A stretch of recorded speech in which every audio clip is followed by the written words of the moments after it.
14 years ago, magkausap sina Larissa at Patrick. Sa akin ba talaga to, Patrick? Tanong ni Larissa. Oo, sabi. Sagot ni Patrick. Ipinasadya ko yan para sa'yo, Larissa. Sige, isuot mo na. Wow! Kasyang-kasya. Masayang bulalas ni Larissa. Habang walang pagsidlan sa tuwa, ang 12 anyos na si Larissa sa pagtitig sa suot na singsing, ang 27 anyos na si Patrick ay siyang-siya rin sa pagmamasid sa kanya. Hindi alam ni Larissa na kaya eksakto ang sukat ng singsing ay sapagkat kinasabot ng binata ang nanay ng dalaginding sa pagpapagawa niyon. Magkasinlaki ang ring fingers ng mag-inang Larissa at Kapuring.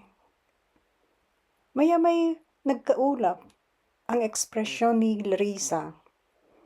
Tumingin siya kay Patrick at aniya, baka masyadong mahal to. Kakahiya naman. Sagot ni Patrick. Birthstone lang yang heart shape na pulang bato niyan, Larissa. Garnet. March ang birthday mo, hindi ba? At 18 karat gold ang setting. It's not exactly worth a fortune. Dapat ko bang tanggapin ito? Nag-aalangan ang tono ni Larissa. Of course, paniniyak ng binata. Para lagi mo akong maalala. Ang alam ko, sabi ni Larissa, ang tinatanggapan lang ng babae ng singsing, boyfriend. I used to be your crush, hindi ba? Nanunukso ang tono ni Patrick. Sabi ni Kapuring, sa akin ka unang nagkagusto. Ilang taon ka nga ba noon? 9 years old? Hinampas ni Larissa ang binata. Aniya, kakainis ka naman. Tinukso na nga ako noon ng husto ng nanay at tatay ko, pati mami at daddy mo, at saka lahat ng mga katulong dito sa bahay nyo. Ipaaalala mo pa ba yun ngayon? Uy, nakatawang pakli ni Patrick. Namumula ang pisngi ni Nene. Does that mean ako pa rin ang crush mo hanggang ngayon? Mangiyak-ngiyak na sinimulang ihubad ni Larissa ang singsing. Pinigil siya ng binata. Come on, Larissa. I'm just joking. Nagpapigil naman agad ang dalaginding. Type na type niya ang singsing at panakot lang niya ang paghuhubad niyon para isoli. Ano siya? Sa loob-loob niya, hilo? Kaya lang, sabi niya, nakakapikon ka dyan eh. Sabi mo, bunsong kapatid ang turing mo sa akin tapos nanunokso ka pa riyan. Sige, hindi na, sabi ni Patrick. But I want you to always wear that ring. Para lagi mo akong maaalala kahit ayaw mo akong tawaging Kuya Patrick. Iyan ang regalo ko sa graduation mo sa 1 linggo. Pupunta ka ba? Tanong ni Larissa. Si Larissa ang class valedictorian sa darating na graduation ceremonies sa Ipil Elementary School sa kanilang bayan sa Magdalena, Laguna. Nang hindi nakasagot agad si Patrick, hindi naman nagtampo si Larissa. Okay lang, Patrick. Anang dalaginding. Nauunawaan ko. Narinig ko, sabi ng mami mo, busy ka sa pagiging resident doctor sa PGH. Bihira ka nga makauwi rito, hindi ba? Actually, malungkot sa puntong iyon si Patrick. You don't really understand.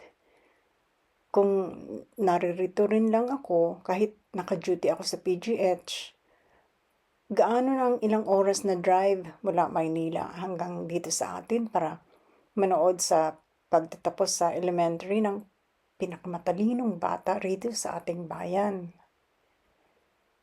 Takang minasdan ni Larissa si Patrick. Nasa swing sila, nakaupo, magkatapat. In 5 days' time, I'll be leaving for the States, Larissa. Ani Patrick. Natilihan si Larissa. Nagbanta ang mga luha. Oh, alalang tanong ni Patrick. Umiiyak ka ba riyan? Pasinghot na humindig si Larissa. Gusto ko, matuwa ka para sa akin. Pakiusap ni Patrick.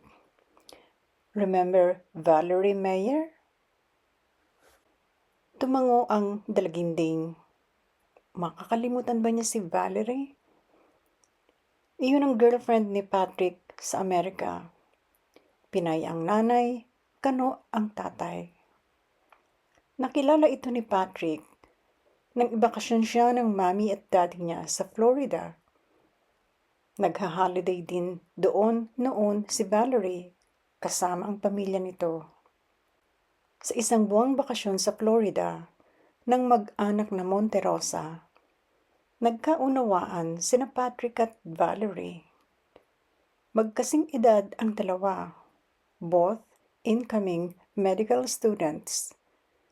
Si Patrick ay sa UP Manila, si Valerie sa New York Medical School. Sabi ni Larissa, mag-aasawa ka na ba ron? Tinabig ng paa ni Patrick ang paa ni Larissa. Shh! Nito. Huwag kang maingay. Hindi pa alam ni na Dad na may balak na kami ni Valerie pagdating ko roon. Bakit hindi nila alam? Usisa ni Larissa. Ang gusto kasi nila. Pasikreto ang tono ni Patrick. Huwag muna akong mag-asawa. Ang tanda mo na, biglang sabi ni Larissa. At saka si Valerie, matanda na rin, di ba? Tumawa si Patrick. Nito, I guess, para sa 12 anyos na pares mo, matanda na ang 27 years old. Ayaw ba nila kay Valerie? Tanong ni Larissa. Nag-confide naman si Patrick. Nito, ayaw nilang magkaasawa ako ng taga roon. They just want me to study further, then bumalik dito sa Pilipinas para mag-practice ng specialization ko. Kapag nag-asawa nga naman ako ng taga-States, most likely, pipirme na ako roon. Kung mahal ka niya, ani Larissa, dapat pumayag siyang dito kayo tumira. Very confident ang tono ni Patrick. Sabi nito,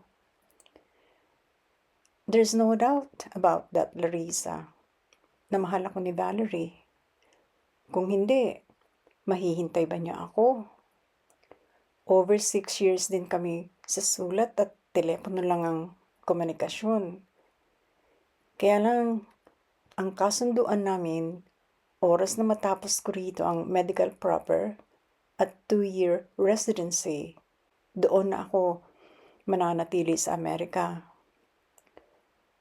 Gusto mo naman pala ani Larissa. Of course, sabi naman ni Patrick. Ganon mo siya kamahal? Tanong ni Larissa. As a matter of fact, I love her very much. Pag-amin ni Patrick. Ang daming tuksong babae ang naiwasan ko sa Maynila dahil kay Valerie. She's the only one for me and I'm the only one for her. Nag-isip ang dalaginding at aniya. Pwede bang magmahalan kahit masyadong malayo ang isa't isa? Hindi ba magkakalimutan kapag ganoon? Kapag matindi ang tumama rito, nakatapat ang palad ni Patrick sa dibdib niya. Walang kwenta ang distansya sa isa't isa at maging ang tagal ng pagkakalayo. True love shall always overcome any and every obstacle it meets along the way. Ang lalim niyan, sabi ni Larissa. Hindi ko maintindihan.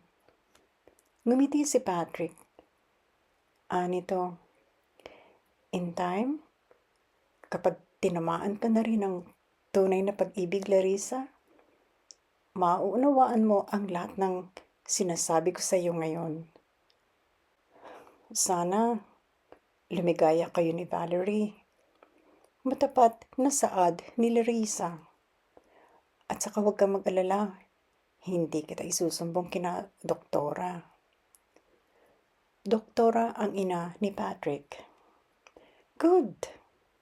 Bulalas ni Patrick. Masaya. Sabi ko na at kakampi kita. Hamo, babanggitin ko kay Valerie ang tungkol sa very bright girl na minsan ay nagka-crush sa akin. Nakasimangot na tumayo si Larissa. Nanunukso ko na naman dyan eh. Sino pa ba ang pwede kong buskahin dito kundi ikaw? Natatawang sabi ni Patrick. Inira pa ng dalaginding ang binatang doktor. Basta, sabi ni Patrick maya-maya, ingatan mo yung bigay kong puso sa iyo ha. Iminwesta rin to ang singsing na suot ni Larissa. Pagkaalala ni Larissa sa singsing, naglaho ang tampo niya kay Patrick. Umaliwala sa mga mata niya, sumulyap sa singsing at sinabing, Promise, Patrick, hindi ko ihuhubad ito para lagi kitang maalala.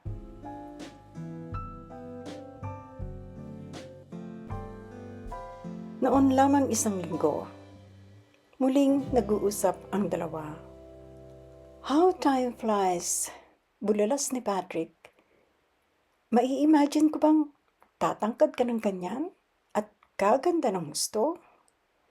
Matangkad na ba ang 5'4" sa'yo? Nakangiting sagot ni Larissa sa balikbayang si Patrick. At huwag mong sabihin gumanda ako ng gusto. As always, natatawang sagot ni Patrick. Humble ka pa rin. But of course, you're pretty.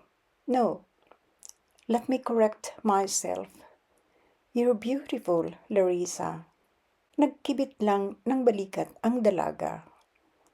Hindi si Patrick ang unang nagsabi niyon. But Larissa couldn't care less whether she's pretty or stunning in the looks department. Hindi siya ganoon kabanidosa. Aniya kay Patrick, kung maganda nga ako, how come? Wala pa akong boyfriend. 0 ang love life ko hanggang ngayon. Noon, napasulyap ang balikbayan sa ring finger ni Larissa. Kumunot ang noo nito. Nasaan ang singsing? Dagli ang paglalaho ng sigla sa mukha ni Larissa. Hindi siya agad nakasagot kay Patrick. Well, naghihintay ng paliwanag si Patrick. It's gone, sagot ni Larissa. Nawala? Saan? Usisa ni Patrick. Sagot ni Larissa. I left it in Singapore. My ring, my heart, my life. Saka tumulo ang luha ni Larissa pagkasabi niyon. Kasi simula pa lamang ng kwentong ito ng pag-ibig ni Larissa, ngunit may iniwan agad na tanong. Bakit niya sinabing she has left her heart in Singapore. At may mahalaga bang papel si Patrick na bukod sa naging unang crush ni Larissa when she was only 9 years old, ay siya ring nagbigay ng hugis-pusong garnet ring sa noon ay 12 anyos pa lamang na si Larissa. Abangan